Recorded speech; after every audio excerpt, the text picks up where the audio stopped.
దశాబ్దాల కల నేడు తీరింది.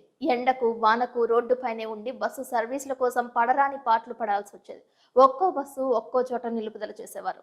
అందరికీ ఒకే వేదికను ఏర్పాటు చేశారు జంగారెడ్డిగూడెం పట్టణానికి చెందిన యువ నాయకులు జట్టి ఆదిత్య. స్థానికుల విజ్ఞప్తి మేరకు బస్ షెల్టర్ ను నిర్మించారు. జంగారెడ్డిగూడెంలో బుట్టాయిగూడెం రోడ్డు నందు చంద్రశేఖర మినీ కళ్యాణ మండపం ఎదురుగా జేజీఆర్ నగర్ లో చిన్నపాటి బస్ షెల్టర్ ను సొంత నిధులు వెచ్చించి నిర్మాణం చేపట్టారు. ఆ బస్ షెల్టర్ ను ఆయన స్వయంగా రిబ్బన్ కట్ చేసి ప్రారంభించారు. గతంలో ఎక్కడ బస్సు ఆపుతారో తెలియదు, ఎక్కడ ఎక్కాలో తెలిసేది కాదు. ఒక్కో డ్రైవర్ తమకు నచ్చిన చోట్ల ఆపేవారు. విద్యార్థులు ఇబ్బంది పడేవారు. ప్రయాణికుల సౌకర్యార్థం విద్యా సంస్థలకు వెళ్లే విద్యార్థుల కోసం స్కూల్ బస్సులు, సర్వీస్ ప్యాసింజర్ ఆటోలు, బస్ సర్వీసులు ఒకే చోట నిలుపుదల చేసే విధంగా బస్ షెల్టర్ ను నిర్మించడంపై పలువురు అభినందనలు వ్యక్తం చేశారు. వర్షం వస్తే ఎక్కడ ఉండాలో తెలియని పరిస్థితి ఉండేదని, ఇప్పుడు ఆ పరిస్థితి లేదని అన్నారు. రోడ్డుపై నిలబడితే ఆకుతాయిల గోల ఉండేదని, ఇప్పుడు ప్రయాణించే వారందరూ ఒకే చోట ఉండటం వల్ల అల్లరి ముక్కల నుంచి రక్షణగా ఉంటుందని తెలిపారు. జట్టి ఆదిత్య కృషిని పలువురు కొనియాడుతున్నారు. తండ్రి జట్టి గురునాథరావుకు తగ్గ తనయుడని తెలుపుతున్నారు. తన తాత పేరు మీద పెట్టిన జట్టి సత్యారావు బస్ షెల్టర్ ను ప్రతి ఒక్కరూ సద్వినియోగం చేసుకోవాలని సూచించారు.